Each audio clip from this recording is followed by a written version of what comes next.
Okay, so let's just keep going. Even though this is the third class, I will try and catch everyone up if without being too redundant. So I have a question though. I'll start off with a question, so you can unmute if you want to reply. And that my question for you is that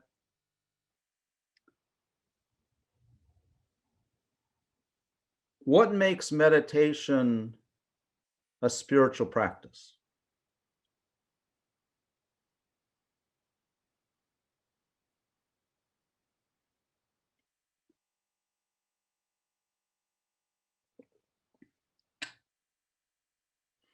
Could also say what makes meditation a Buddhist practice, if that's easier.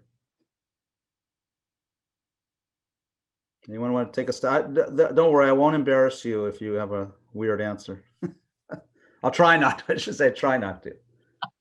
I'll chime in. To be honest, I don't think of it as either of those.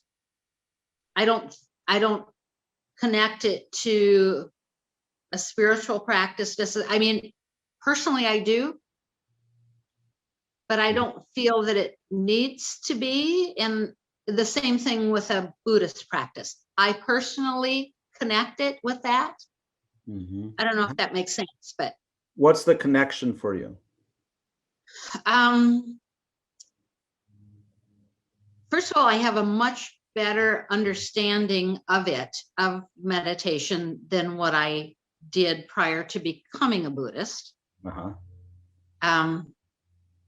I just think it's one of the practices, along with mantras, along with circumambulating a stupa, that they just really bring it home. Okay. Anybody else want to chime in? I'll respond in a minute. Let's see what others have to say. Anybody? Well, this is Aida. I would say it's that ability to go within and analyze our mind. Okay. Okay, good. Okay. Anyone else? Paula? Yeah, I would just say one word: intention. Intention. Okay. Okay. So, if somebody is, let's just say, a mindfulness practice, like watching the breath, we'd call that a meditation practice, right? Is that right? Agree? So what makes it Buddhist or spiritual?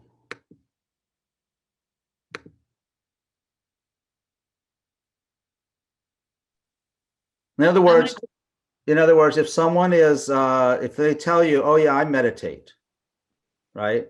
And you say, what do you do? And they say, well, every morning I get up and for 15 minutes I watch my breath. Would you say that's a Buddhist practice? Now, when I say Buddhist, I'm using it in a liberal way. You know, I don't mean it in the religious sense. I mean it in the actual sense. You know, when we can get into defining, well, what does that mean? So just to push it a little further, what would you say that person's practicing Buddhism?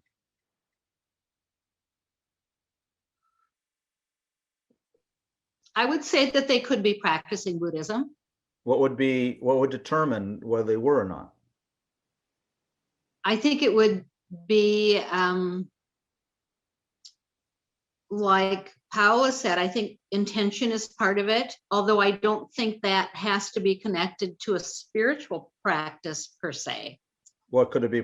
Well, if the intention, yeah. Oh, so I should clarify my terms. I didn't in this class. So spiritual, I do use the word but I have a particular meaning by it. For me, spiritual means those practices or attitudes that are aimed at developing one's inner potential.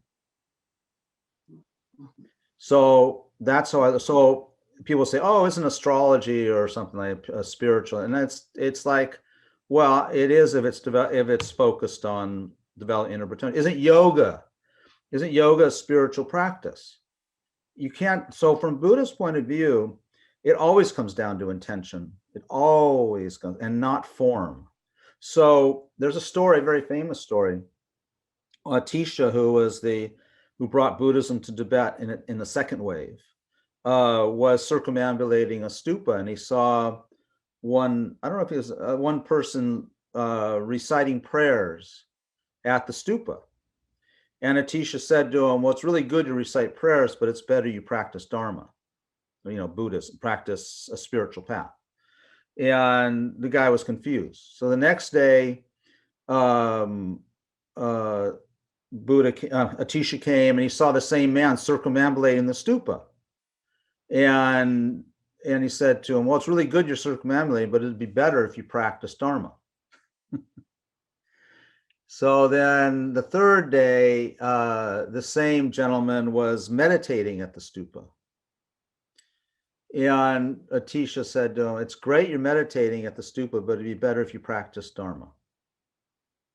Okay, and Dharma here means a spiritual path that awakens the mind.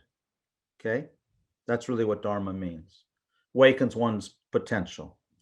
So what did it, so the story goes, the guy got very frustrated and sort of yelled at Atisha, said, I'm doing this and I'm doing that, I'm circumambulating, I'm reciting mantras, I'm meditating, what do you mean? And he said, and this is a religious, a rigid end. He said, give up the happiness of this life. So, but the point is that if I go to meditate, what it means, give up the happiness of this life, doesn't mean not to do anything for this life. It doesn't mean like that. It means that when you sit to meditate, if you're looking to just feel good today in the moment, that's considered the happiness of this life. Okay. If you're looking to develop your mind, to train the mind so it becomes more subdued so that you can access your potential, and of course there's a side benefit, you feel better today, there could be, right? That would be a Dharma practice, that would be a spiritual practice. So they're different. So my experience is that a lot of the mindfulness movement, and a lot of reason people do yoga and meditation and mindfulness and whatever, is just to feel good in the moment, to feel more relaxed, right? Nothing wrong with that, by the way. It's a positive thing, but we wouldn't call it a spiritual practice, isn't that? It's kind of, Buddhism is a bit, it's a bit, what's the word I'm looking for? It's a bit hard. It's a bit in your face. Because in Buddhist side, they say, look at the nature of the world, the nature of life is in the nature of suffering. Okay. And and a lot of times we don't spend much time on that. We read it, we study it, it's like, yeah, the Buddha taught the Four Noble Truths, the truth of suffering.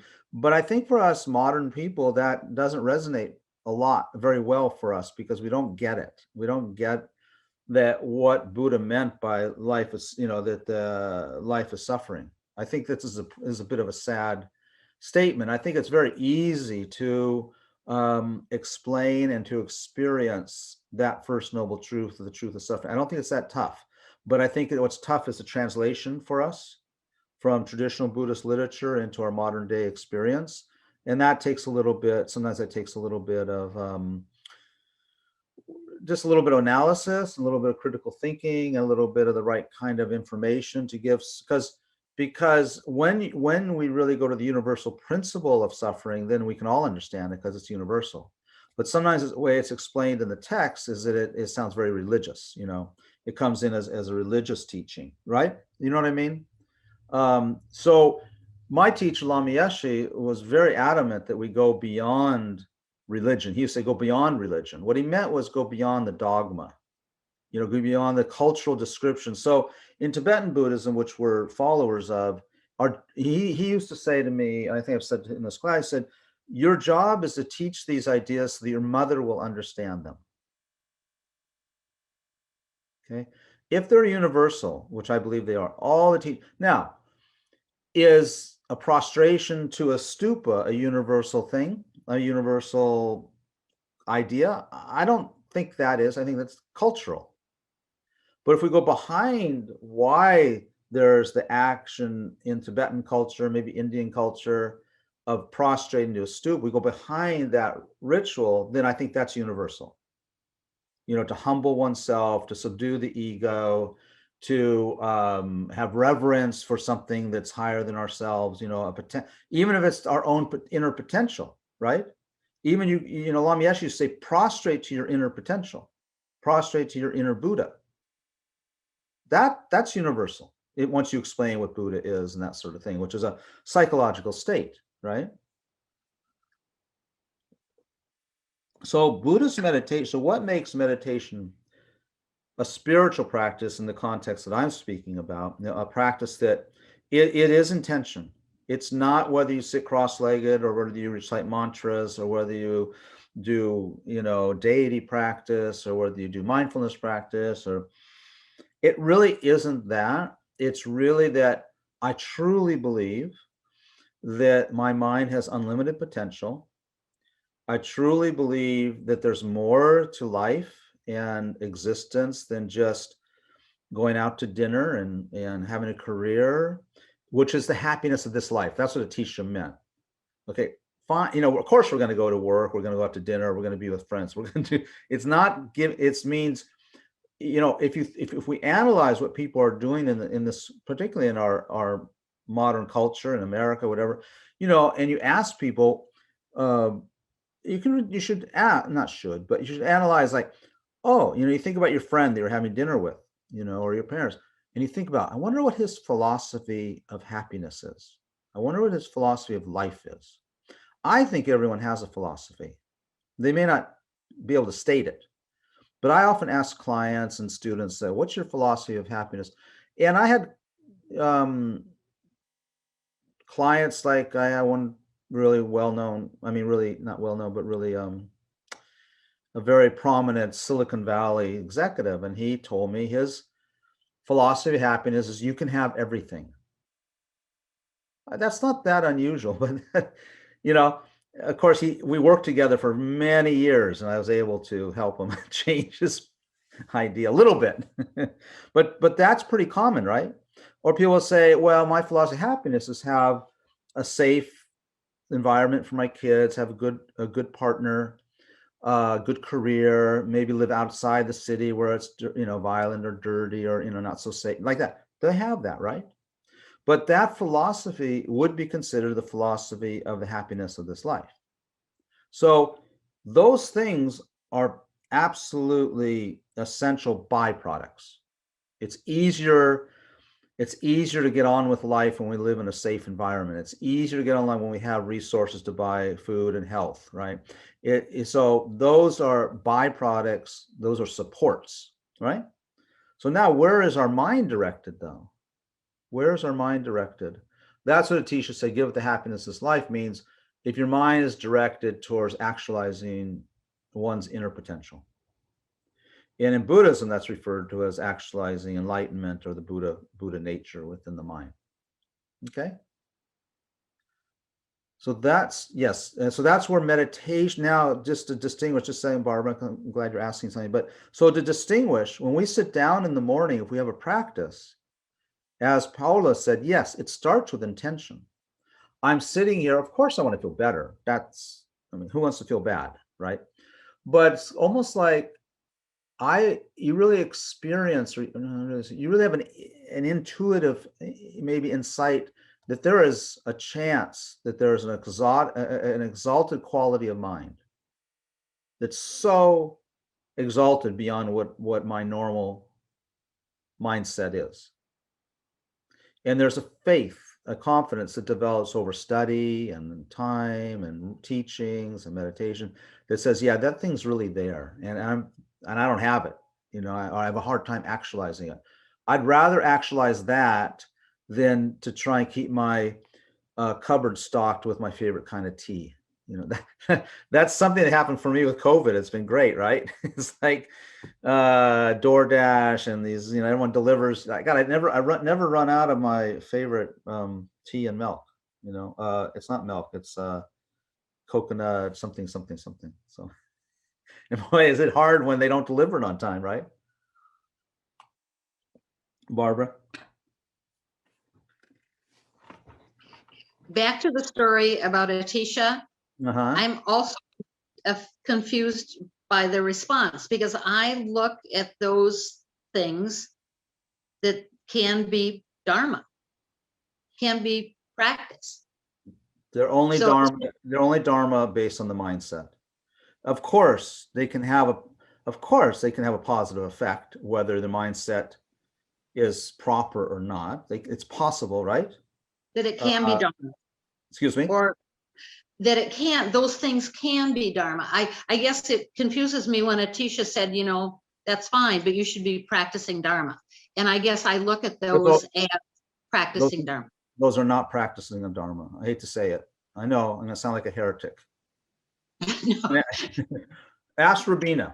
Say, Karuna says that circumambulating a stupa is not necessary. Well, let's say prostrations. Now, wait, but there is a little caveat here. The caveat is that if you circumambulate a stupa and you have no intention, good intention, you're just like, I need to get exercise, right?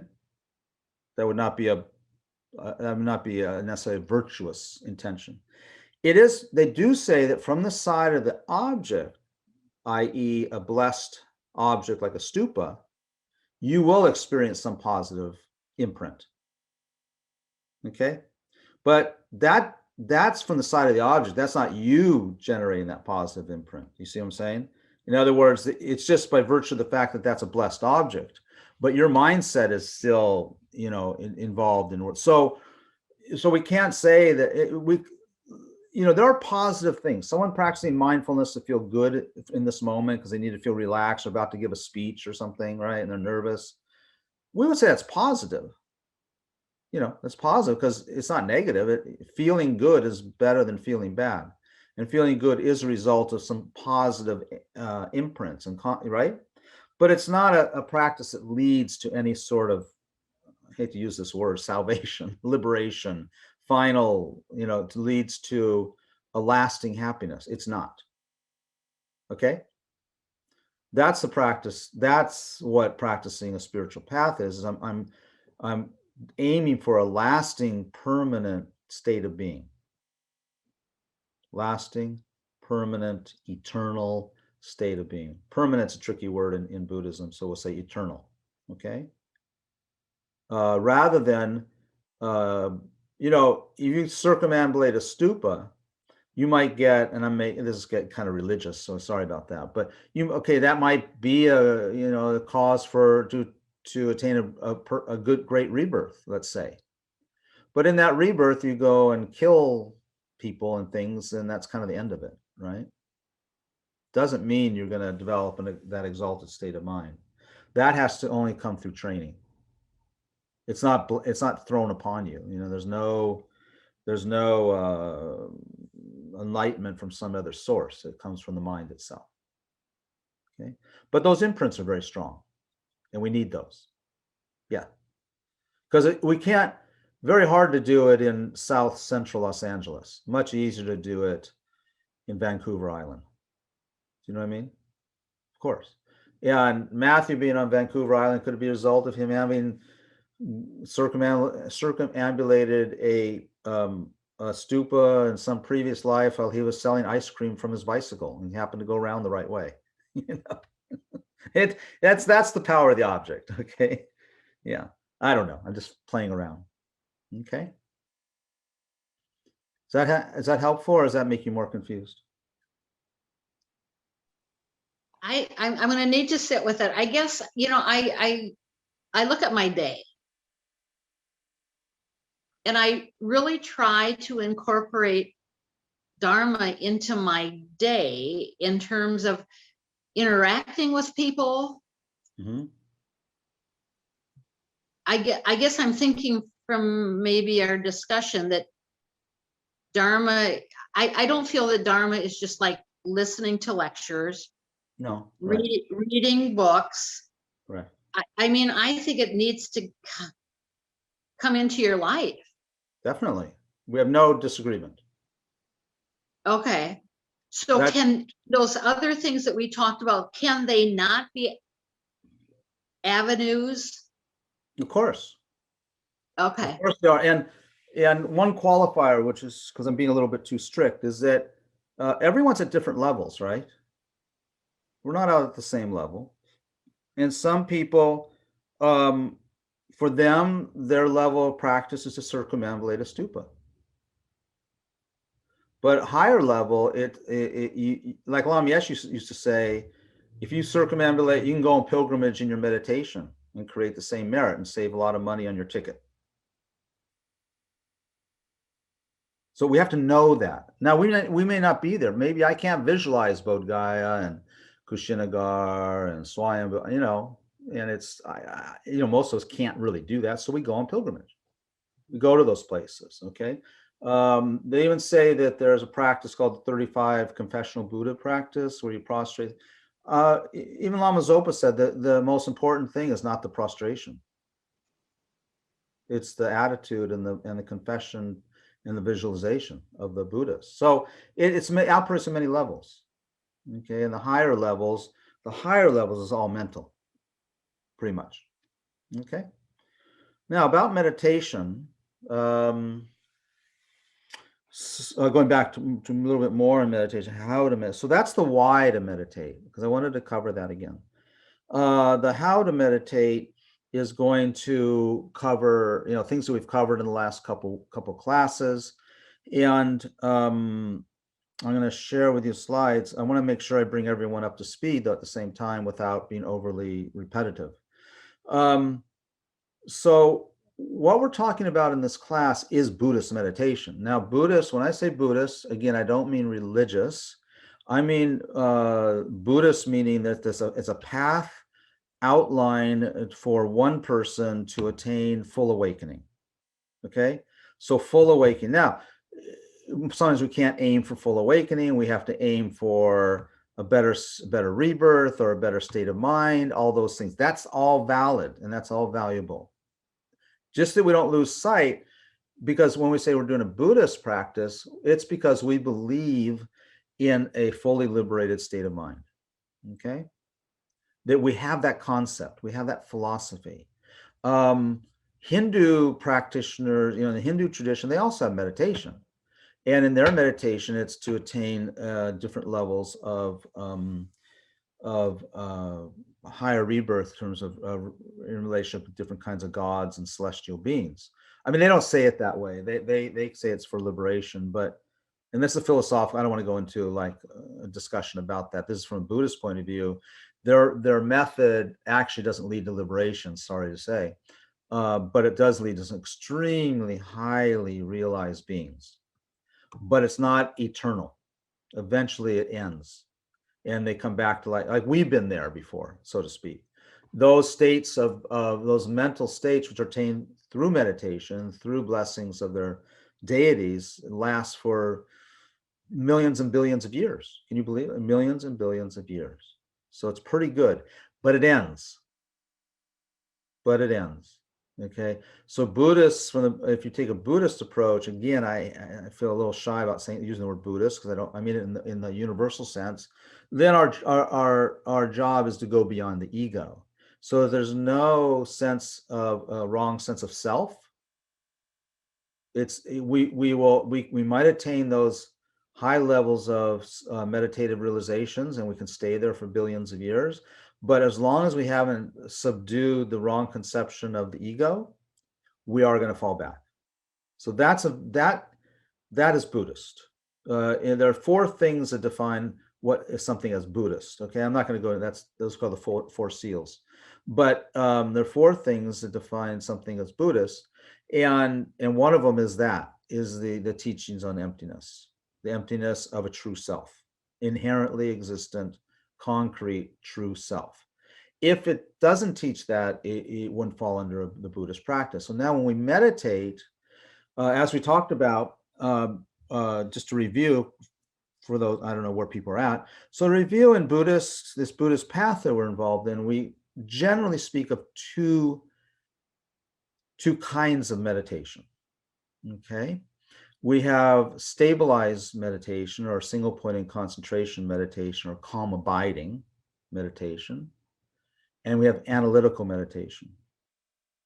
I have not seen analytical meditation in any other tradition. It may exist. I haven't studied every tradition, but I've not seen analytical meditation. Now, Analytical meditation, which I don't think we're going to get to tonight, but we'll get to next week. Analytical meditation is a kind of meditation that actually does lead, without analytical meditation, it's considered that a person will not attain liberation. Okay. In other words, other traditions like the Hindu tradition and perhaps, the Christian tradition, things like that, they have methods to develop calm abiding to some level, single point of concentration, definitely. Definitely the Hindu tradition, they develop single point of concentration. So in order to attain a completely liberated state of mind, though, we need analytical meditation. Okay. And that analytical meditation does access the intellect. It's really kind of weird because most time we're involved in the intellect as being kind of a hindrance, isn't it? Do you know what I mean? It's like, you're so intellectual, you're just right. Or we could take someone, a professor of Buddhism, just hypothetically. Professor of Buddhism, we say, doesn't have any real, doesn't have any particular attainment, right? He or she might be just as confused as the next, is confused. That's because we're talking about, not developing this particular kind of use. We call it critical thinking. You can call it analytical meditation or critical thinking, but it takes some training.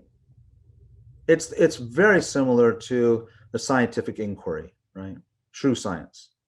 That's the beauty of it. And I think, yes, anyone who has an affection for science can have an affection for this approach. It is very scientific, and it takes training and proper instruction. Okay, so we're talking about stabilizing meditation or calm abiding or single point of concentration, and we're talking about analytical meditation.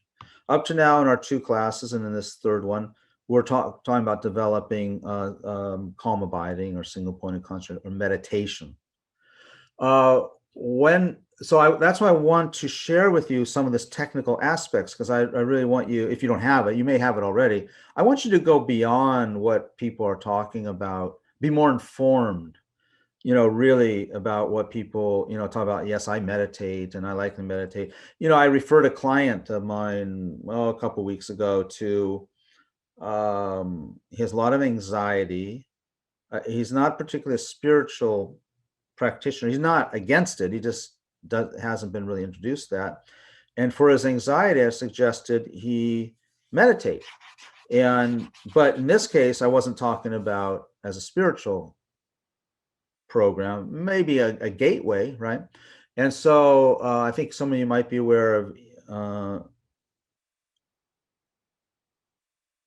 emotional-based mindfulness meditation. What is it called? Emotional-based mindfulness. Anyway, John Kabat-Zinn has developed a program for helping people deal with anxiety, and it's a secular program, which is fine. It's a very good program, but it's not you wouldn't call it a spiritual program, right? It's a helpful program. It helps people get their minds centered and calm and get free of anxiety. And that's awesome. That's fantastic. And that's why I referred this guy to it. But in that practice, their goal is not to attain single point of concentration. Their goal is to get a level of utility over the mind and the emotions so that they can begin to subdue and the triggers for anxiety and those and trauma maybe and those kinds of things. So it's very positive.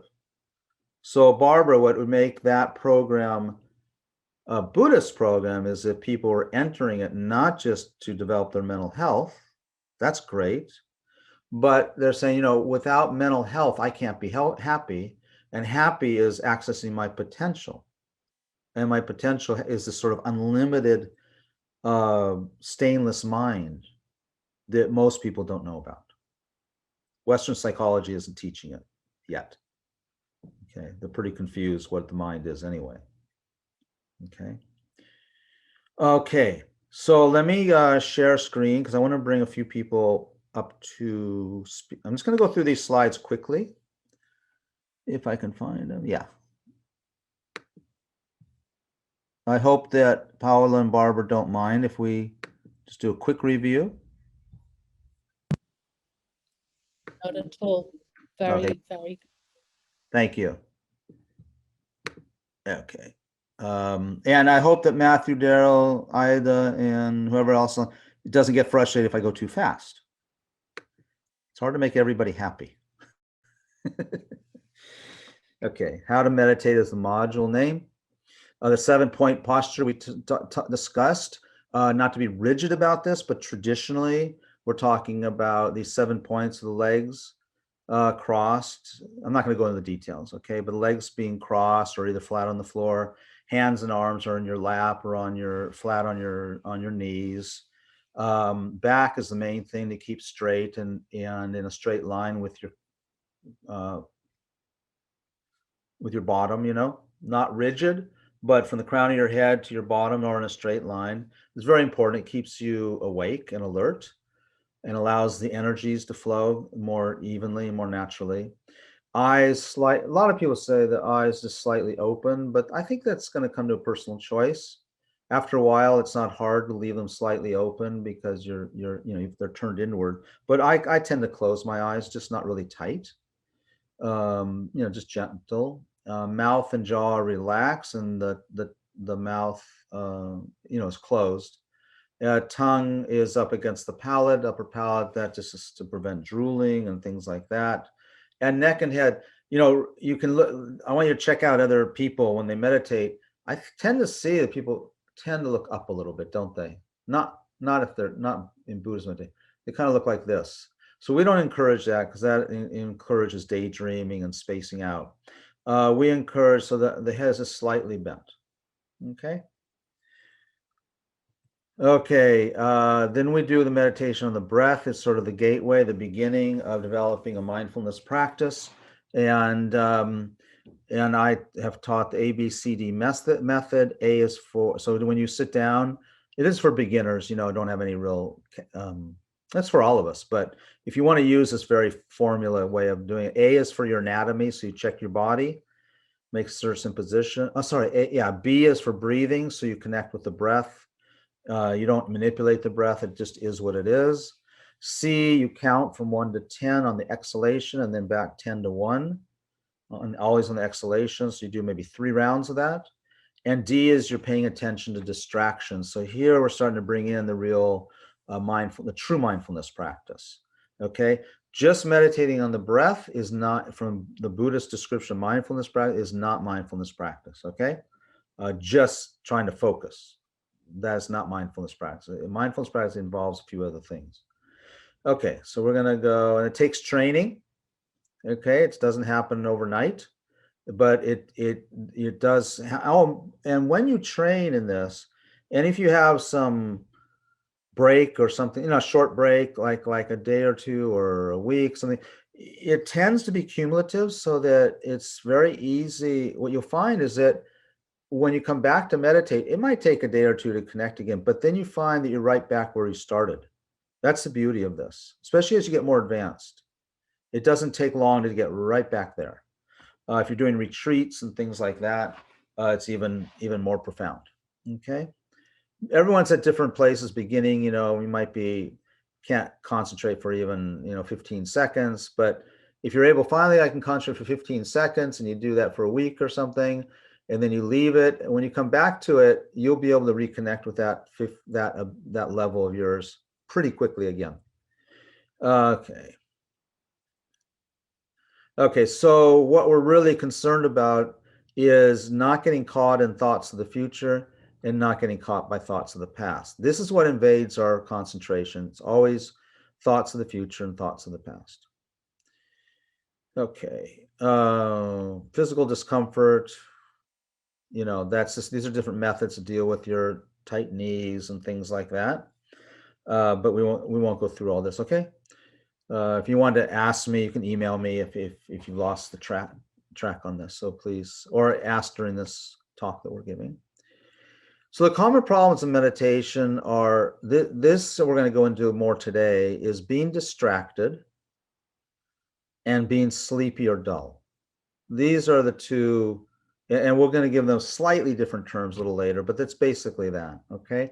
So in our meditation practice, as we develop the meditation practice, I believe I mentioned, so in developing calm abiding, which is our long-term goal, there are 9 levels that we'll go through. After the 9th, we attain calm abiding. Okay. In those 9 levels, the primary obstacles are excitement and laxity, they're referred to, or being distracted and being sleepy and dull. And those go from gross or coarse excitement and coarse laxity to subtle laxity and subtle excitement, okay? All the way up to the 9th level. There are different indications that one has attained the 9th level, which are things like you can stay focused on the object for 4 hours. So your body has no pain or anything. It's you're completely single pointed. The 4 hours would seem just like a minute to you. That's the 9th level. And interestingly, and I mean, I'll jump ahead a little bit. Interestingly, people attain the 8th level and think they've attained the 9th level. That's how subtle the mind is getting. And it's almost like you need the very clear instructions, so that sometimes it's good if you have a teacher around you that can help you, but evidently a lot of meditators do get stuck at the 8th, and they think they've attained calm abiding, which they have not. They have subtle laxity still, a subtle dullness, okay? The mind's incredibly, and they can sit for 4 hours still, but they don't notice that there's a certain very subtle dullness in their mind, okay? That's coming to today's topic. I just jumped ahead. So the times and distractions are usually through the 5 senses, but it can also be conceptual, in other words, thoughts. Okay, so the 5 sense distractions are things like sounds and smells and tastes and sights, forms, things like that. And then also, of course, you're feeling tactile stuff, like you feel cold or you feel warm or you feel an itch, or pain. Those are most of the distractions are through the 5 senses. And then of course, those can become more and more subdued as you progress through these 9 levels. And then it's mostly distractions that are conceptual or of thought and mind, okay? And perfect concentration doesn't come too much later. So with distractions, this is it's kind of funny if people say, well, what do I do about the distractions? Well, the distractions are the practice. In other words, that's what we're doing. We're working on, training the mind so that we're able to overcome distractions, because there's not probably a moment in our life that we're not distracted. We've been trained to chase distractions. A thought comes up to, what am I going to have for dinner tonight? And we follow that. And then you come back and, you realize that Karuna was talking for the last 3 minutes and you didn't catch what he was saying. That's how we go. That's life, right? And so distractions are always in there. That's what we do. And then in training around the distractions, you got to keep trying. You have to understand the methodology that we're talking about. You don't squeeze too tight. You be patient. And seeing that the mind has wandered is an achievement itself. That is the practice of mindfulness. Mindfulness is not merely concentration. Mindfulness is awareness of the distractions. Okay. And up to now, we haven't had that awareness. We've never really thought about it. Okay. So the focus in these, so we'll do to say the object is the breath. And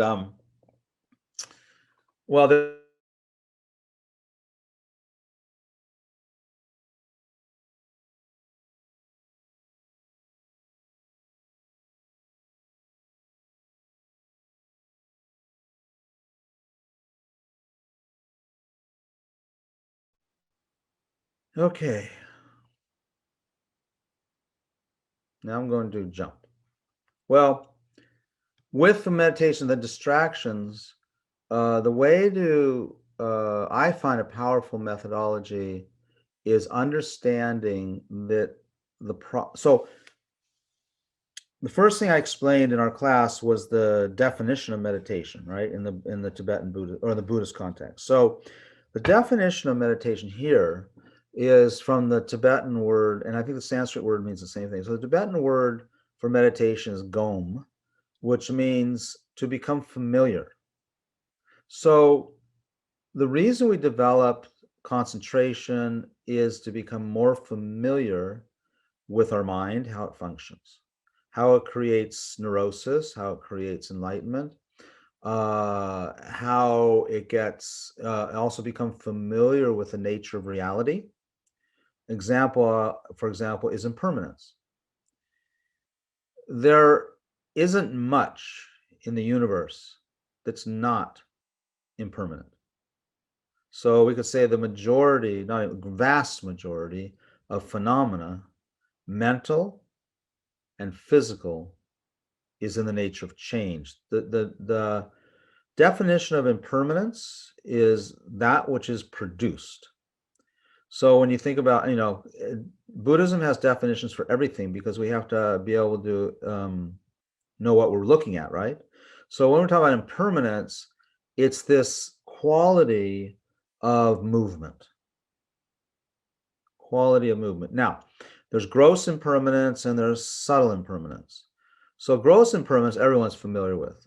Gross impermanence is, yeah, I'm getting older. I kind of ache a little more. I can't, whatever, go surfing for 6 hours anymore. I can go surf for an hour. And, my house is getting older. I need to repair the deck. Maybe I should get a new car. I've had this one for 9 years and it's kind of fallen apart. It's impermanent. Yeah, we say, oh, it's impermanent. Yeah, my car is impermanent, right? Or we say, my kids are growing up and all of a sudden they moved out. Yes, kids, it's impermanent. Aging is impermanent. So that's all okay, but that's not really the level we mean it. It is level we mean it, but that's not the sort of important level. For your deck, for you to have to replace your deck or your car because it's impermanent means that your car is in a constant state of production. Okay. So the car is in a constant state of production. What does that mean? So the car is, for the most part, made up of atoms and molecules, right? Are those atoms and molecules in the state of change and movement, or are they static? Change in movement. Okay, anyone think static? Daryl, static? Paola? Okay, so Ida, you think static? You can just, it's good you have a camera, it's fine you have a camera off, but I'm gonna assume you're gonna say not static, right? Not static. Not static, okay. So if we're honest, how do you see your car? Do you see it as static or changing?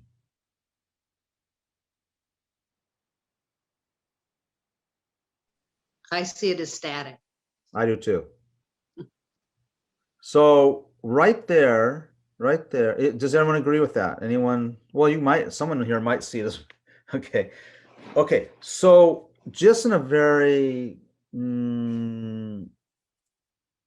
sort of a grosser level of reality, we don't see reality, do we? If we saw reality, we'd see the movement. So right there, that's not the deepest explanation of reality, but let's start there. Okay.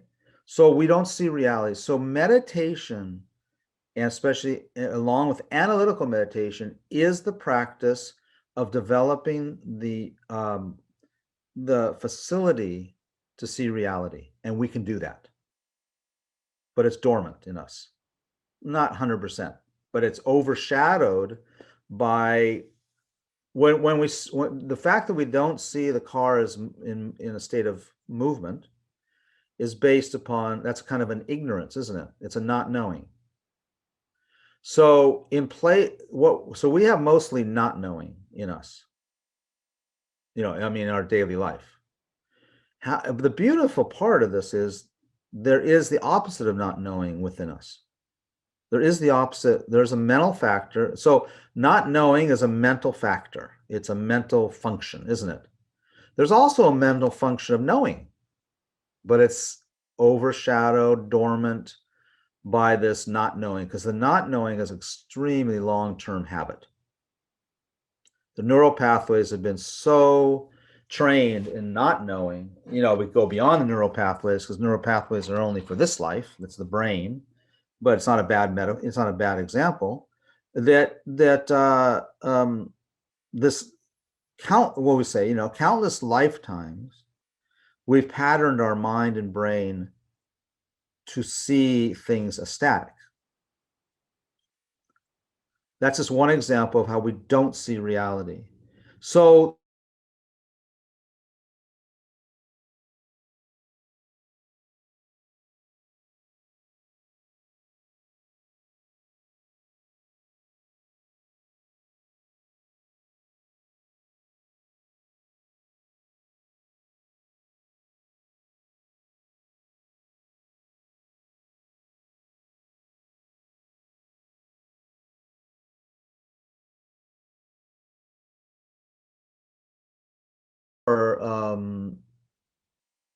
this is a little more esoteric, but for me, is the connection we have with other people, with all, we have kind of an interconnection, don't we? Do you know what I mean by that? So we're interconnected. I can't see you and you can't see me if there isn't some kind of connection of energy back and forth. It's impossible, right?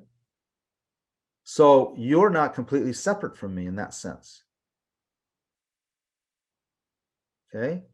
And we're not completely one either, but we're not completely separate. So I'm just sitting here in my own ego trip, so self-centered but if my self-centeredness was to become a little bit reduced, like a mother with her child is the best example, or a parent, a father too, when that gets, so what happens between a mother and child, or father and child, is the father's ego sense is reduced, even just for a moment or two. It's something, that connection with your child, that you can actually feel its pain like that, right?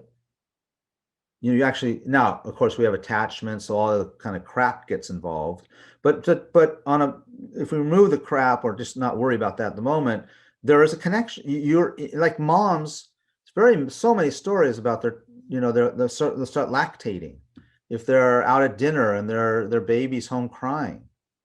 How does that happen? So we just don't see it, but that connection is between all of us, those kinds of connections, and we're just immune to them. As we meditate, the purpose of meditation is developing the mind.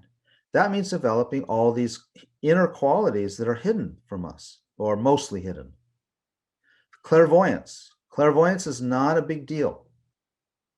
If you're, and I'm doing this little stereotypical, so forgive me for this, but if you're in the Amazon and you take out your smartphone and you're with some tribal indigenous people and you look at your smartphone and say, oh, it wasn't, it's going to rain tomorrow. In fact, it's going to rain tomorrow and it's going to be cool, and like that, right? They would think you're clairvoyant once tomorrow came and it rained, right? It's just because you have access to information that they don't have. As the mind gets more subdued, we have access to the information that's all around us. Okay? That is one of the benefits, side effects of meditation. Because all we're doing is we're unleashing the potential of the mind. Okay? So what's in the way of the potential of the mind? What's in the way? What's in the way is habit, a habitual way of seeing things, which reinforces that we see them like that again. Okay? That's all. And that doesn't go away. Hang on, I gotta find my slide. That goes away.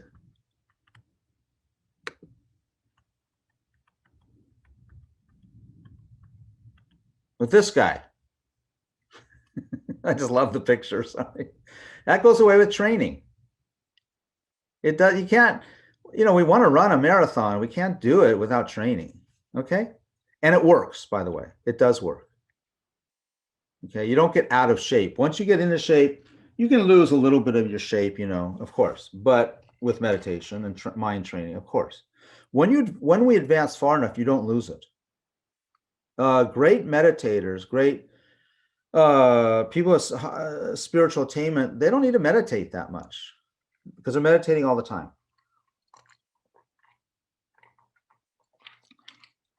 Okay. I'm going to jump. And okay. So this speaks to where I was. Lama Thubten Yeshe is my root teacher. He is Lama Thubten Yeshe's root teacher, or mentor, I should say. Yeah, he died in 1984. I had a great fortune of spending about 9 years with him.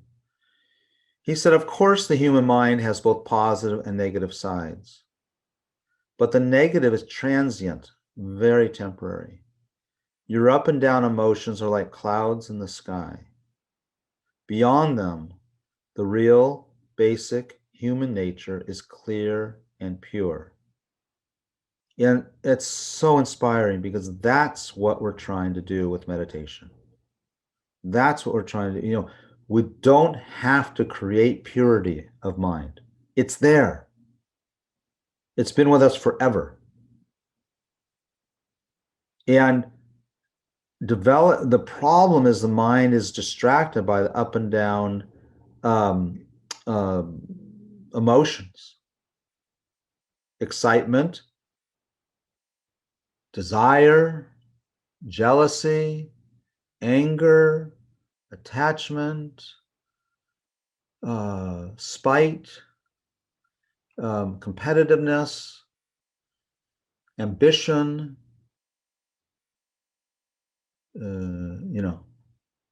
those are the up and down emotions. And they are all operating against the backdrop of this clarity. As the mind, just getting the mind calm, this is the problem with, this is a challenge with meditation. And I'm so glad we're talking about this because now I want, if you don't know already, which you all probably do, our goal is to get the mind serviceable enough so they can just rest in that clarity of mind. And then in that clarity of mind, there's things that we do. When just accessing the clarity of mind and focusing on it and getting an experience or taste of it is highly curative. Just that alone. Many of the afflictive minds of strong attachment and anger and jealousy and envy begin to dissipate just by accessing that clarity of mind. That is not the attainment of enlightenment by any means, but the practices that lead to liberation are directly related to accessing that clarity of mind. And then there's things we can do. We have more serviceability, right? We have more. So that alone is not enlightenment. Okay. Now that clarity of mind, maybe I could just diverge for a second. Did we talk about? I'm going to go back to not sharing.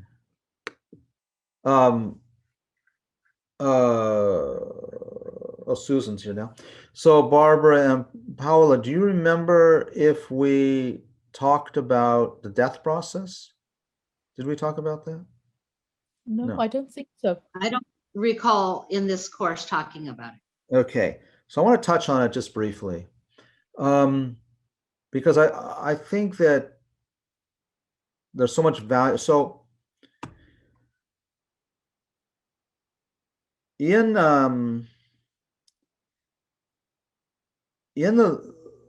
the fundamental school, which we refer as a Hinayana school, it's a Buddhist school, right? It's Buddhist path.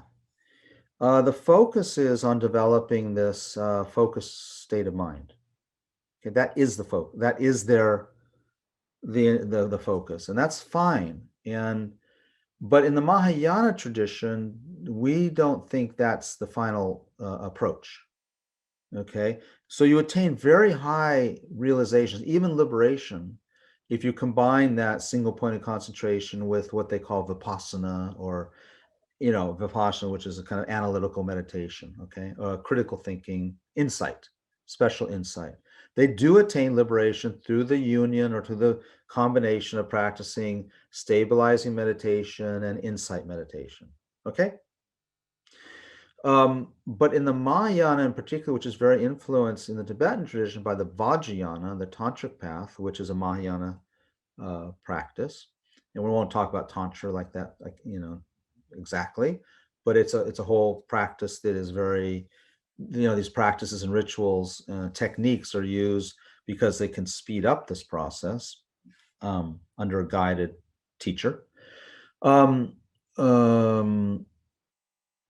But where it's focused on in the Mahayana is in the death process that we go through.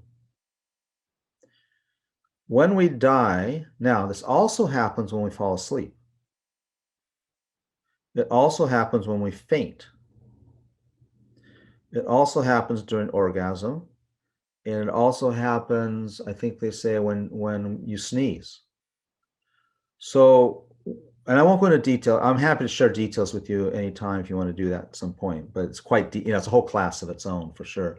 But when we die, the elements and all the gross conceptions start absorbing. Okay. The breath stopping is the air element dissolving, the heat leaving our hands and is the fire element dissolving. And all this stuff dissolves, including all the mental factors like fear and anger and attachment, and all the good ones too. And what happens is, according to this explanation, is all these winds and minds start absorbing, become subtle, subtle, subtle, subtle, subtle. It's like they dissolve. And everything is moving in from the top and from the bottom up to the heart, the chest area. That area is where so in this description, which is different than in the straight sutra explanation, is that there's the mind. Forgive my phone there, I'm sorry about that.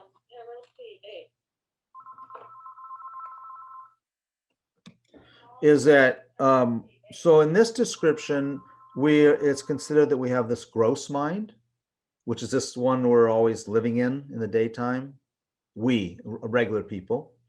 Then there's the subtle mind. And the subtle mind is more like the mind that's active during dreaming, when we're asleep. Okay? That's the subtle mind. So what's happened is when we fall asleep, the gross mind is absorbing. That's why we don't hear things.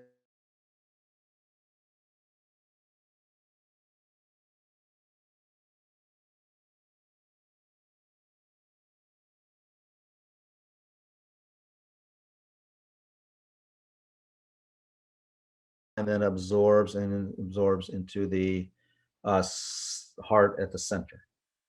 Now, death is considered when that consciousness, which leaves the body. That's the definition of death, when the consciousness leaves the body. So when this absorptions happen, and if we can do it in sleep, great, but I can't do it, it's very fast and I lose consciousness. But at the time of death, the yogi trains, the meditator trains to be able to recognize it and watch this. Because when everything absorbs into the heart, that's when the very subtle mind becomes activated. It's always active, but it's a time when nothing else is active. That very subtle mind is the mind of clear light. That clear light is what Lama Yeshe described a minute ago, about your basic human nature is clear and pure. That has been with us since beginningless time, and it's clear and pure. And the yogi strives to recognize it at the time of death and meditate on it, because it's super purifying. It's super actualizing of wisdom. And many yogis attain enlightenment at the time of death. It's considered, that's when Lama Yeshe attained enlightenment at that time. Ling Rinpoche, one of our was one of the one of the two tutors of the His Holiness Dalai Lama, stayed in that state for 13 days. So it looks like you're dead. Okay, that's why we don't, when a person dies, we suggest not touching the body for 3 days, because the breath and all that stops long before the death, the actual death. The death again is when the consciousness leaves the body. So this is exciting thing. These are exciting elements of meditation. That's why I'm telling you all this. I want you to get excited, you know, and to be able to develop the facility for our concentration to become so pure that we can meditate on the clear light nature or the clarity of the mind itself. Okay? That's more fun than just breath meditation.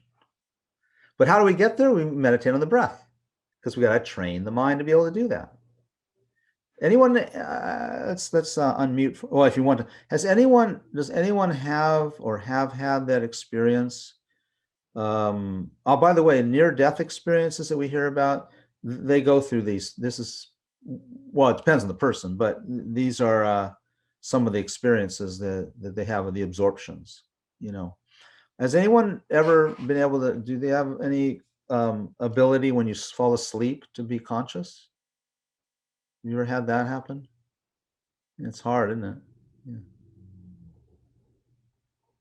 Can do. When we train our minds, then of course we can fall asleep consciously. And but it's, you know, it's advanced, but it's possible to try and practice it, even in mindfulness meditation. Any questions from anybody? I've been doing a lot of talking. Yes, Matthew. I had a question about when you talked about the connections between people open up when you kind of start to subdue your mind. Yes. And how is it appropriate or a kind thing to do if you can sort of sense the private thoughts of other people around you? You know, like they might not necessarily want anyone to know. Right. Yeah, that'll happen. That is a byproduct of meditate, you know, advanced, you know, deeply meditating, because you become more and more sensitive. You know, it's like I said, clairvoyance isn't a big thing because all the information's there, isn't it? We just don't access it. We don't know it. We don't see it, like your smartphone.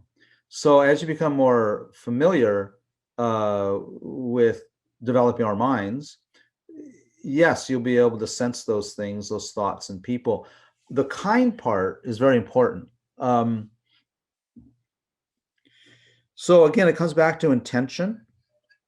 Why we're developing this is because we, you know, if you get the sense that I'm not very good at helping people, you know, you begin more and more feel pretty helpless and really helping.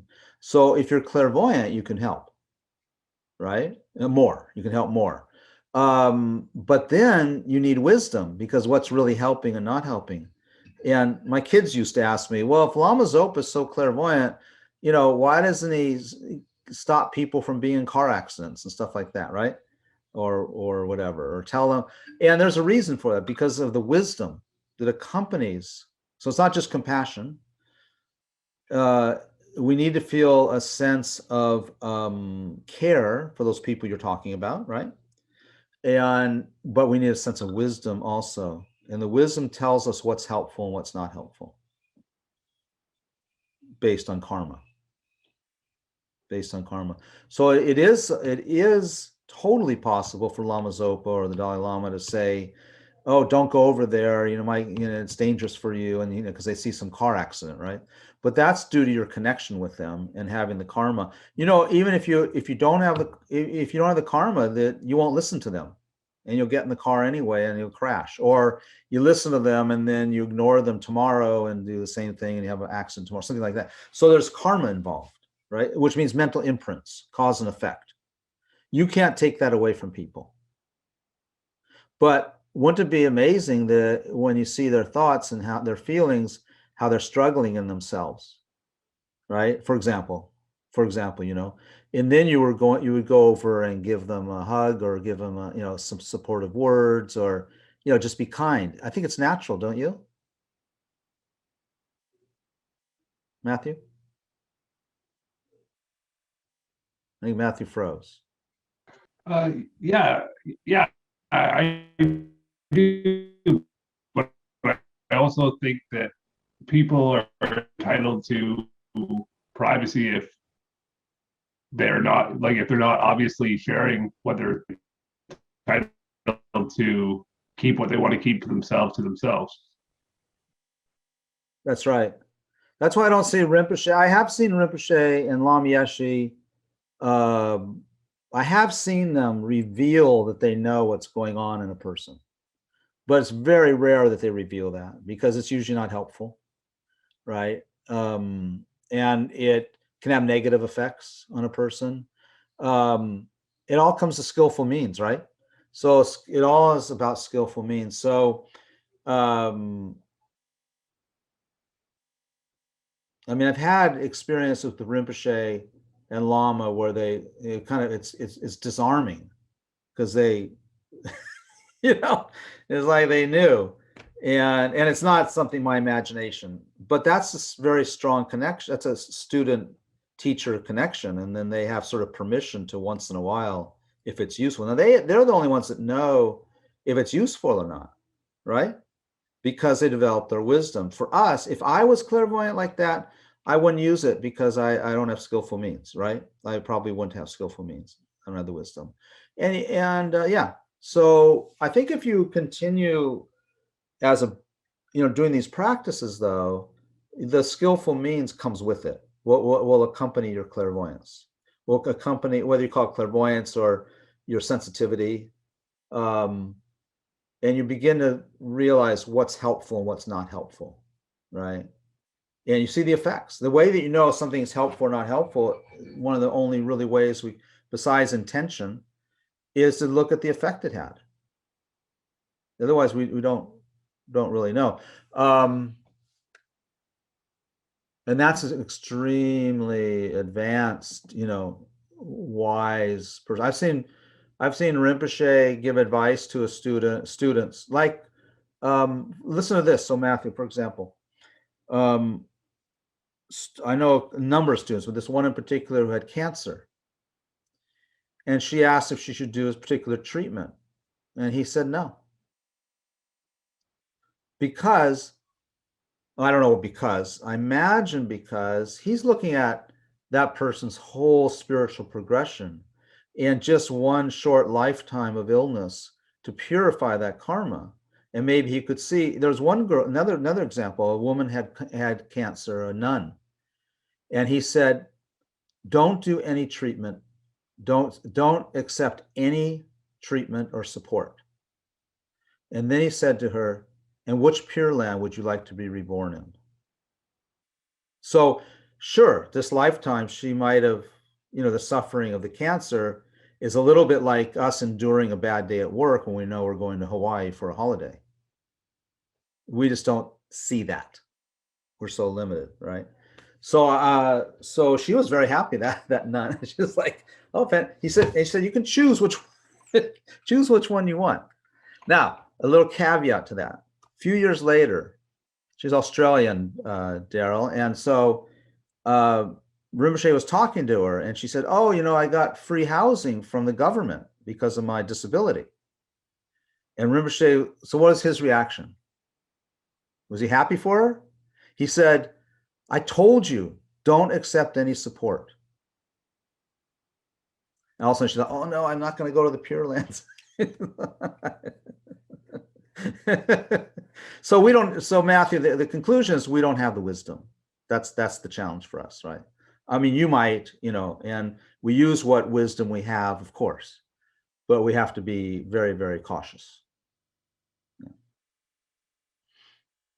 That's my opinion, by the way. It may be completely wrong. I'll give you another story, another quick story. There was, I live near a center here, Land of Medicine Buddha, and they were doing a 3-month retreat. And during the retreat, there was American Chinese family participated in the retreat, and the father or grandfather didn't speak hardly any English. He's very old. He's in his 80s, and very old. He was in his 80s. I shouldn't say very old. So, and he would like stop. He was like not eating. He was eating very little. He was completely focused on the teachings and the meditations. You know, a 3-month retreat. It was intense retreat. And, you know, he stopped sleeping very much. And I mean, it's like kind of dangerous. So the family came to me for advice and they brought him. And so we had a good meeting and they translated for him. He was very, sort of pretty expressionless, you know, kind of almost dour kind of, you know, guy, very serious. And I said, look, you don't have to go to every session, you know, and you can eat some food. You got to take care of yourself, right? And you know, so you need to take it easy and get some sleep. And if you miss a session here and there, it's okay. I was taking the Lama Yeshe approach. So Lama Thubten Yeshe heard about my advice like a few days later, and he sent me a message. He sent me a message, or I talked to him, I can't remember. And he said to me, how do you know that what you said was the best thing for him? How do you know that even if he died doing that retreat, that wasn't better?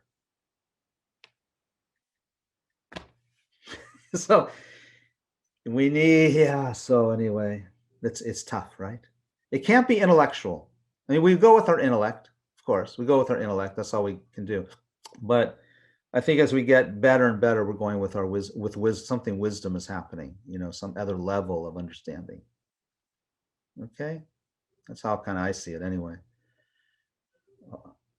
I'll be ready for Lama Zopa to hear about this and tell me I'm wrong. Any other questions on this? Is this helpful, by the way? It's fun. I'm not sure it's helpful. Okay. Okay. Any other thing anyone want to interject? Should I share a few more slides? Yeah? Okay. Karuna, could you say just a little more about the clear light state? I don't know if that's of interest to any of the others here. So the nature of the mind is clear.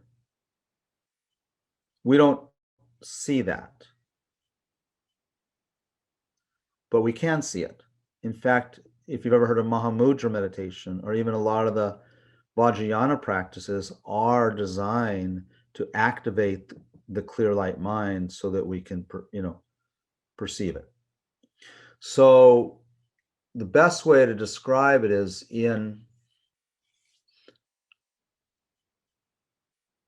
not the best way, but one way to describe it is when we're going through the absorptions of death and the gross consciousnesses have already absorbed, and now the subtle consciousness is absorbing, and we have different visions.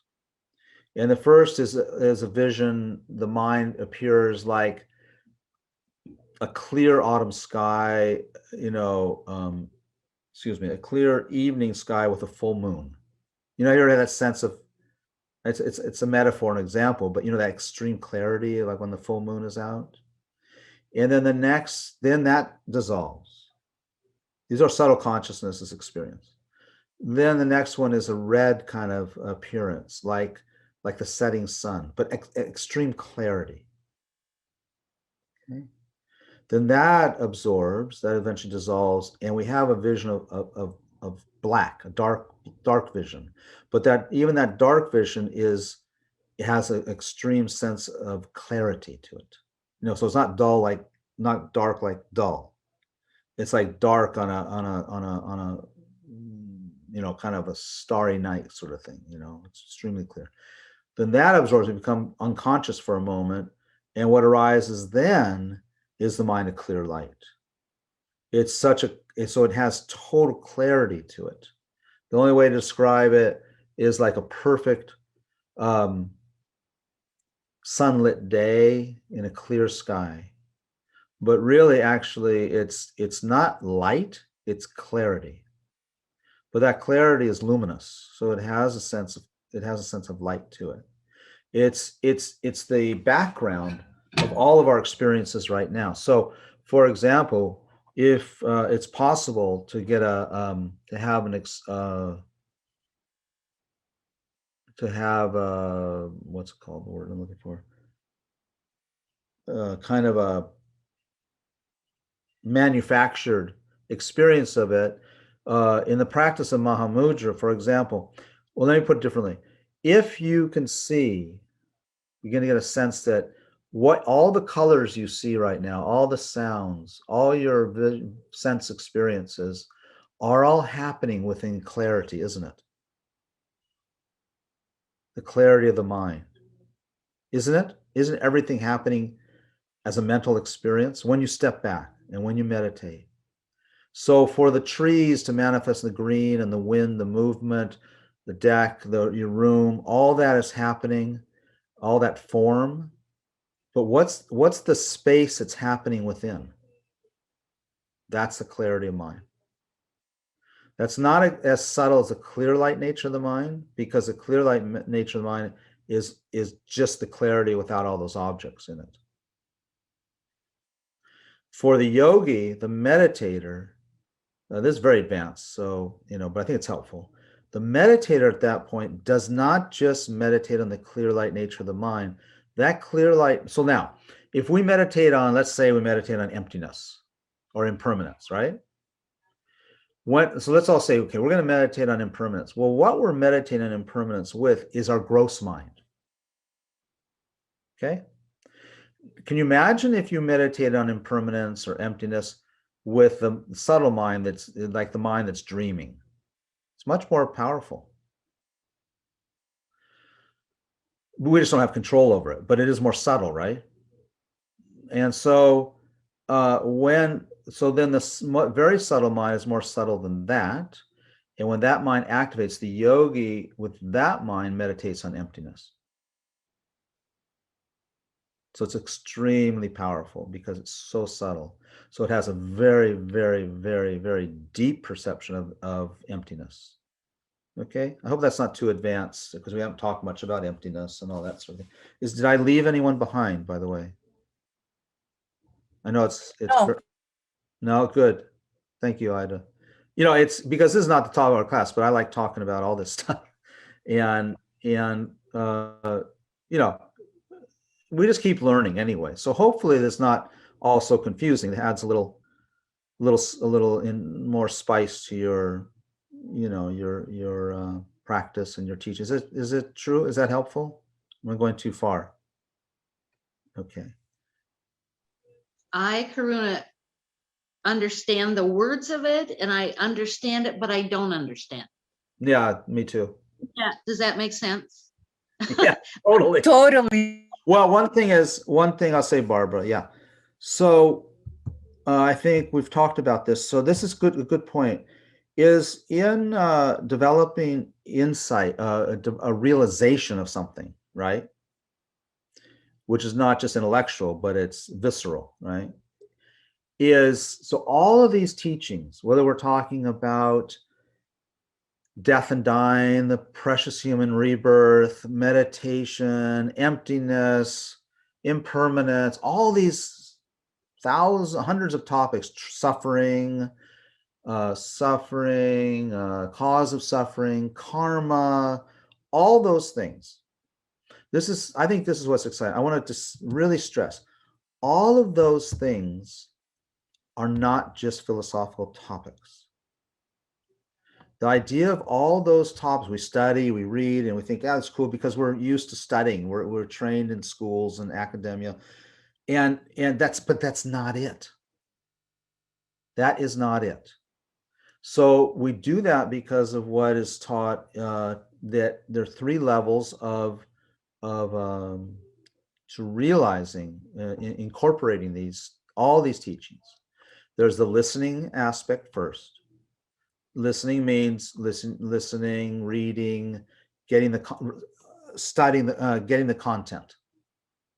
Without the content, we can't know about this. Okay, so we have to do this part, right? We have to take classes, we have to listen to lectures, we have to read books, we got to get the content. That is not realization, though. Then we have to contemplate it, which means, yeah, contemplate, think about it, discuss it, debate it, chew it, mull it.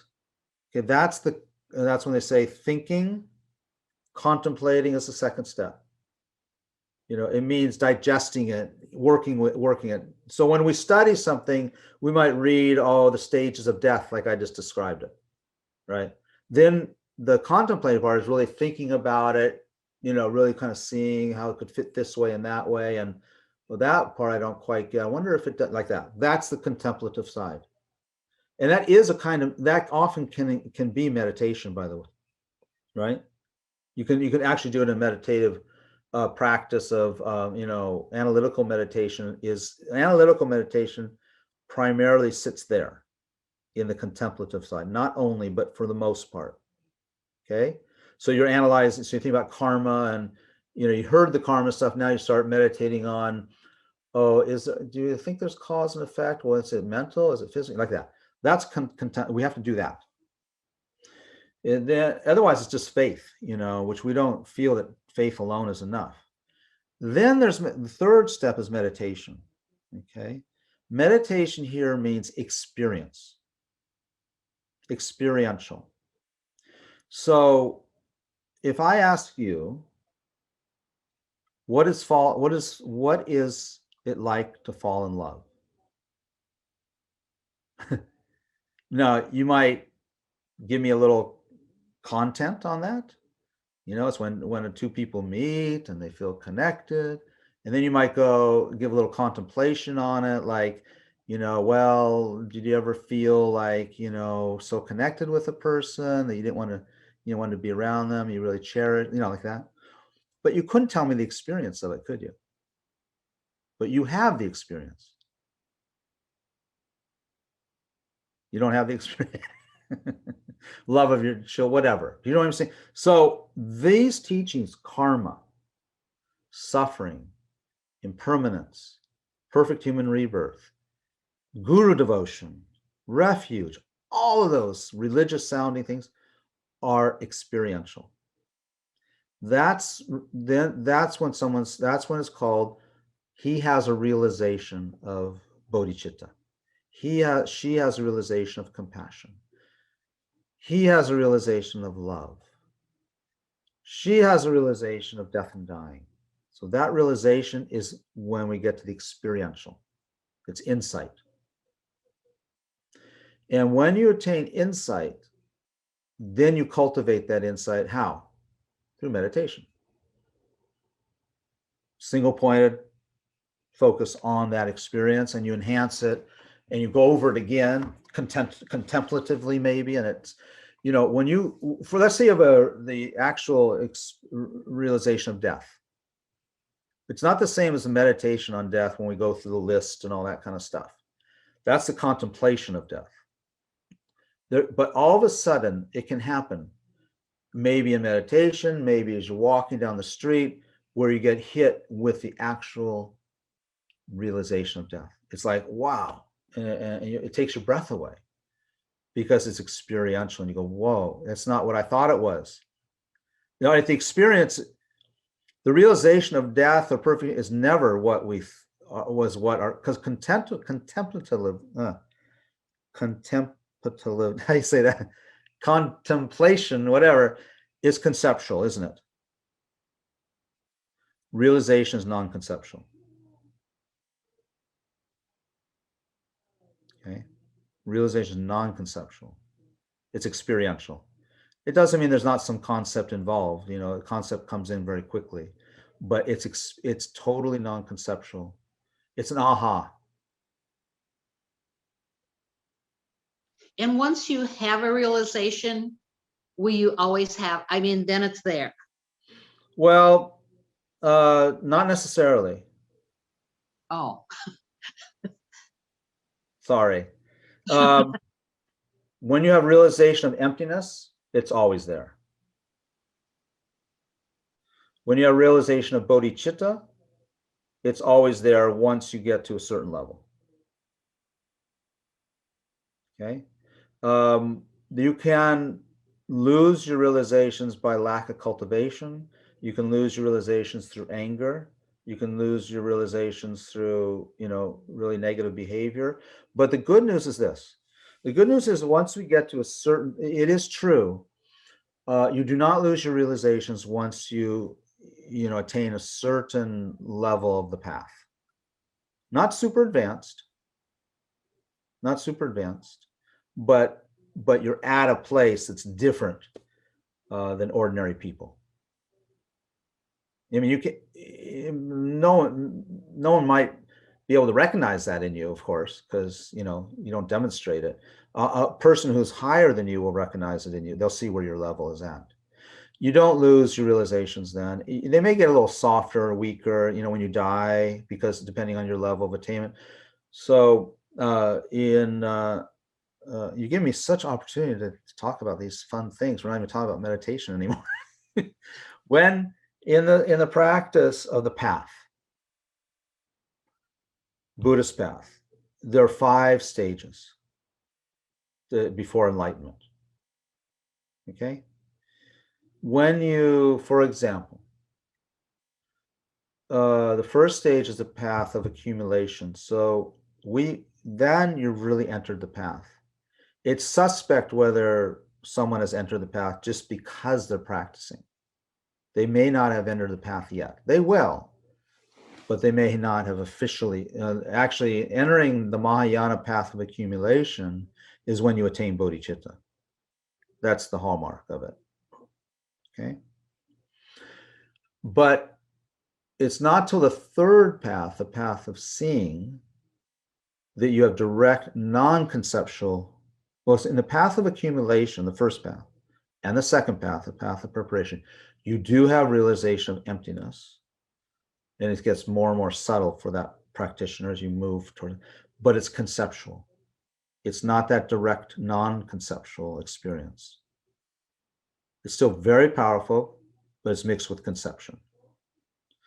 When you have the direct experience of emptiness or of reality, direct, non-conceptual, that at that point you never, ever, ever again are going to return to samsara. You're still in samsara, you're not enlightened, but you won't fall back into suffering, into the lower realms, or even with the path of accumulation, most likely you won't take rebirth in the lower realms. But you're not guaranteed yet. You're still, it's kind of like you're a rookie still. Once you have the insight into emptiness, that person is then officially enters the bodhisattva path. And the bodhisattva path is 10 stages to enlightenment. And just if it makes you feel a little bit overwhelmed, in the story of Shakyamuni Buddha, who attained when he entered the path till he attained enlightenment, was 3 countless great eons. Do you remember the story? So when he entered the path and became, quote, a Buddhist, or entered the path and will attain enlightenment 3 eons later, it took 1 eon from when he entered to when he had direct insight into emptiness and became a bodhisattva. So that discourages you. That 1 eon, I always like these Buddhist terms, 1 countless great eon. If it's countless, how can they say it's a great eon, right?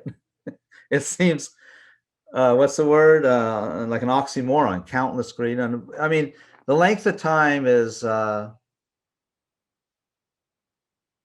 great eon. I don't even remember. I used to look this stuff up because I was fascinated, but I think a great eon is 80 cycles of the birth, abiding, death, and darkness of a sun, S-U-N. That's 1. 80 of those makes a great eon. So, is that just depressing or what? No. but it's not depressing. But so that's the path of accumulation. So we should be very humble and be patient. Now, I will say that there are other descriptions that say Shakyamuni did not take that long. And it doesn't have to take that long. And that's the beauty of the Vajrayana. So Vajrayana is not taught by every Buddha or every teacher, but through the Vajrayana, you can attain enlightenment even in one lifetime, even in one short life. Milarepa did, for example, and others. So that's why we're so fortunate to be in this school of Buddhism. Does all this make sense? Now we know why we're meditating, right? So meditation is the only way, I shouldn't say only way, but it is the only way to have that direct experience of these teachings. Now, you could have a direct experience as you're walking down the street, but that's been based upon your meditative practice. You know, it just might happen as you're on the street. But even while you're walking down the street, your mind is so trained that you're meditating then too. Do you know what I mean? You don't have to sit on your cushion to meditate. Ideally, we want to be just develop a state of mind that's so subdued that it's focused all the time. That's a goal. It's not to sit on a cushion or go into a cave. We may need to do that. Okay. We may need to do that, but that's the purpose, is to be in helping sentient beings. And you can't do that just from a cave. Wow. I got all over the place, didn't I? But this has to justify why we need to train the mind. Is that okay? That's why I train the mind. So I guess I'm a bit of a traditionalist. I am a bit traditional in that I don't want to just teach mindfulness practice. I've done that actually I did that for a while. And I don't, I think after 45 years of doing this stuff, that's not my best offering, is to just, right?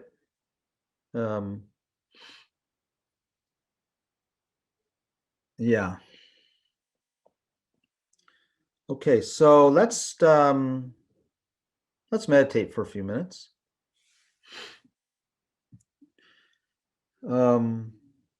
So the point here is just to become comfortable with the ABCD method for now is A, check your anatomy.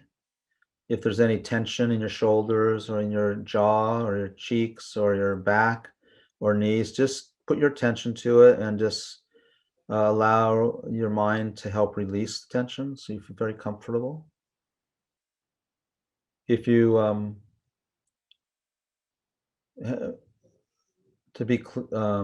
try without rigidity, the crown of your head is in line with your bottom, spine is straight without being rigid.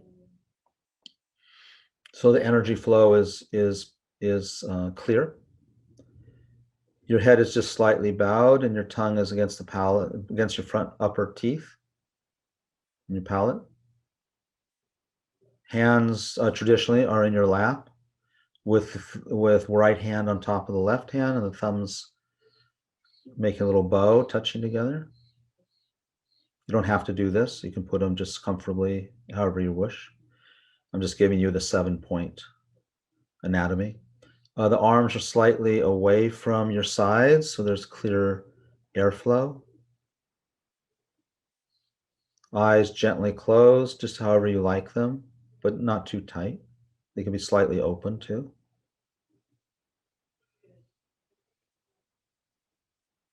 If you're sitting in a chair, then your feet flat on the floor would be best.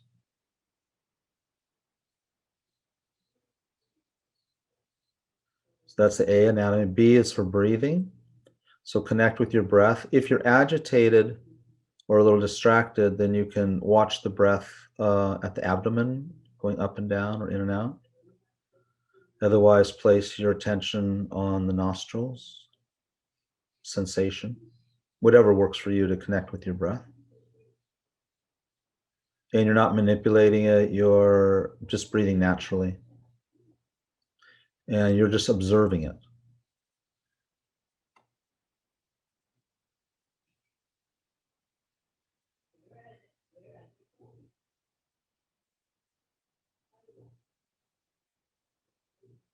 So that's the B. C is counting. Let's count it. You don't have to count it if you don't like it, but just try it. Then on the exhale, you count 1. Next exhale 2. Next exhale 3 up to 10. Then turn it around and count backwards. If your mind wanders, just bring it back. If you lose count, then start again at 1. But otherwise, just bring it back wherever you left it off. That's C for counting. Now D is where we really develop the mindfulness practice. And D is where the practice really is. C, counting, is to help develop concentration. But we want to develop the ability to notice the nature of the mind and the emotions. So distractions are going to be coming and going, and all you're doing your job if you catch them and recognize them. You don't get upset, you don't cling, you don't follow them, you just label them as, thought or beach.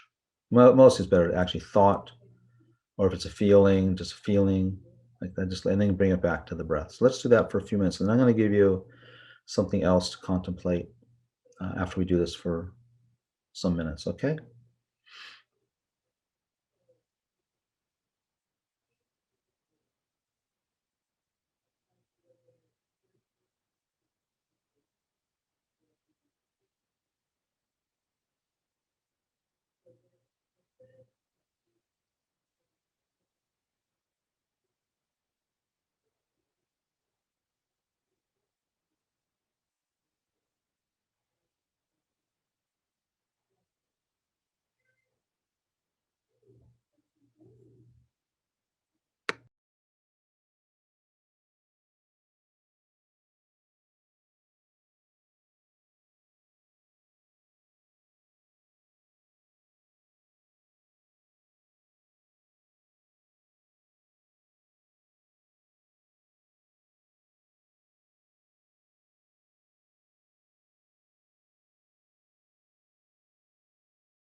So if you see your mind wandering, just recognize it.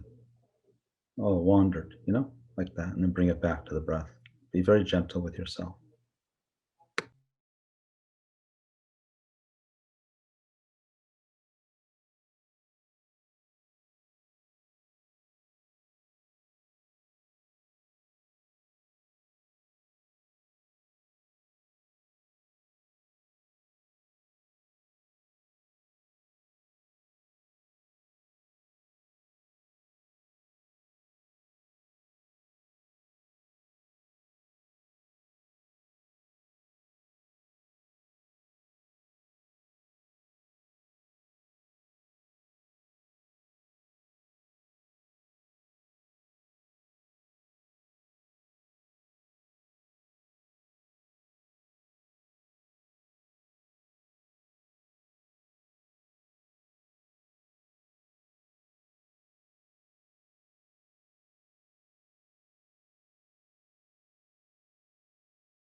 So you want to check, as part of the mindfulness practice, and introspection. Check if you're squeezing too tight.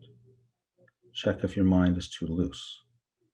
If it's too loose, just tighten it a little bit. If it's too tight, loosen your grip a little bit.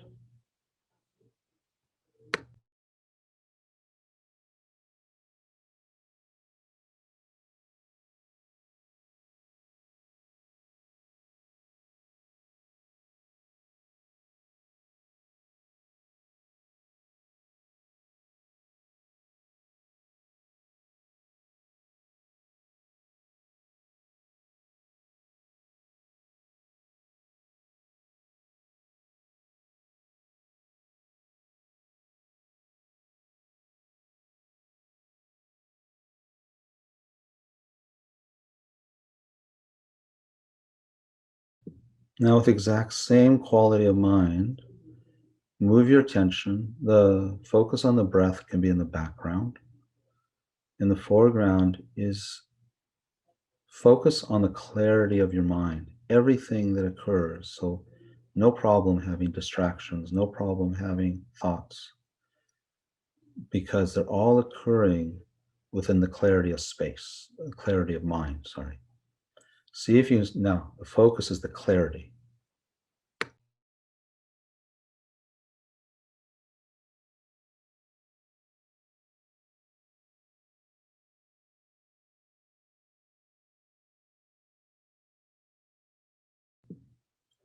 Even if there's thunderstorms, it's all happening in the clarity of the sky.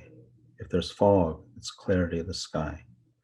If there's just a few clouds, they're floating through the clarity of the sky. The sky is untouched. So same thing with the clarity of the mind. See if you can feel this.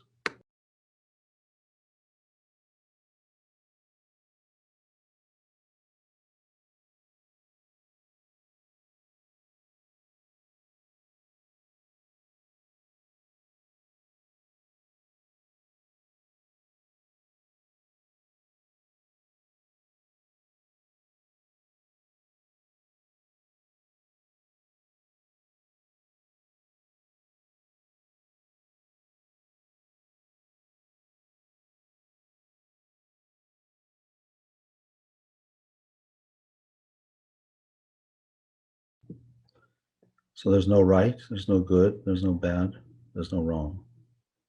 Everything is floats through the mind. You can see. If you don't cling to those thoughts, you'll see them moving moment to moment. That is the nature of impermanence. That is impermanence.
Okay, so get grounded now. We'll come out of this space. but never leaving it completely. You just want to close class.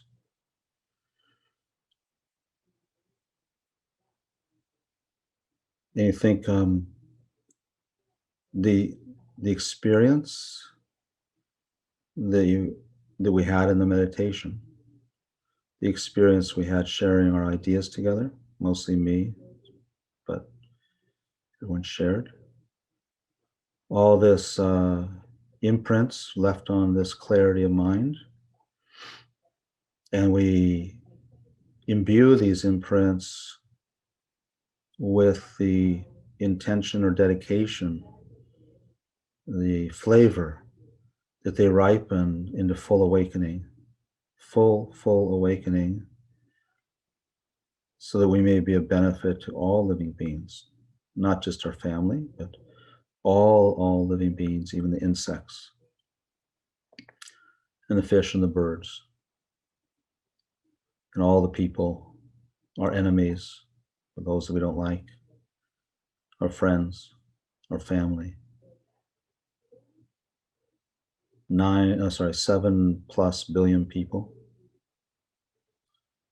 Generate this awakened mind so we can connect with each one, just as Matthew was bringing up. We connect with all of them. We have to have a level of wisdom and sort of durability to not be affected by all that, by our wisdom helping us. Okay. Okay. Thank you very much. Sorry to end it there. I don't know. It's too long or too short. I don't know. This time. So, any final questions or comments? Feel free to ask. We have a few minutes. Karuna, I have a question. In the only connection it has to our discussion tonight is it is a question about the mind. Mm-hmm. My mind, or a mind from a previous life. Yeah. If it's going to be a human rebirth, Right. the mind joins at the time of conception when the egg and the sperm meet. Right. What happens with the minds of frozen embryos? Great question. I just have been thinking Yeah, I heard it, I of course, like you, think about it. I've actually heard His Holiness comment on this a few times. One comment he made is he said, we have to look at that more. In other words, he didn't give a definitive answer. To me, it's possible that when in where do you want to call it? The petri dish, or what is it? It's not a test tube. It's a terrible term, test tube baby. But anyway, at the time when they mix the egg and the sperm, technically that would be the time when the consciousness would enter. It just doesn't have the experience of the mother, but yeah, just not the experience. But you think about, other creatures like certain insects and stuff that, larvae lay their eggs. I don't know when the consciousness enters there, because it may not be, kind of fertilization exactly like that, so it's complex. But I think in the case, because they're human, I would say probably my guess would be that they would enter at the time of the joining of the egg and the sperm. It could enter possibly because you do need a mother. From traditional explanations talk about the consciousness, the consciousness entering through the mother's crown or mouth, depending on the gender of the child, the sex of the child. It can enter also through the father. I think if it's a girl, it enters through the father. If a boy, it enters through the mother. I've read that. So it's possible that when they implanted but it's pretty hard. When they implanted in the mother's uterus, I don't think that there's not many. Typically it's during time of orgasm, right? That consciousness enters through the father, through the mother. So attest to, whatever you want to call it, invertal fertilization, they're not having an orgasm. And so I'm guessing it's probably at the time when they join the sperm and the egg. But I don't know for sure. Because I just think that frozen embryos can be frozen for years and years and years. Yeah, embryos are not sentient beings. They don't have mind yet. So they don't have, so Well, embryo, is it the sperm? Embryo means with the sperm and egg have joined, right? correct. Oh, sorry, yeah. That's what His Holiness said. We have to research that. I'm guessing that the consciousness has entered it. And then can the consciousness just be dormant for all those years? Sure. Because it's not doing anything. Not doing anything. I mean, yeah, that's why His Holiness says we have to research it. But of course, it could be. Yeah, it could be. It could be. It dormant means it's still. A consciousness always experiences, but it might not be aware of its experience. So even, that's very subtle mind is still cognizing, but not necessarily aware of its cognition. Or it could be a high yogi staying in the clear light state. I don't know. It's possible. Thank you. I mean, just those- have been thinking about that. Yeah, I mean, those are just things that modern day issues that, it's unusual, from Buddhist science, right? But that's some of the stuff I've read. Okay, anyone else? Yes, Matthew. Just a quick question, but something earlier. Circumambulation? Yeah. Mantras or circumambulation? Yeah, what is it? Repeating mantras. Yes. Mantras is Yeah. circumambulation. No, circumambulation means going around stupas. Oh, They physically. circle, yeah, Physically. and traditionally, you circumambulate a stupa or statues or reliquaries or that kind of thing. And you'll see in Buddhist countries or on Buddhist artifact things, and traditionally you go clockwise. Okay. Around it, yeah. And then mantras, of course, are the recitation of those special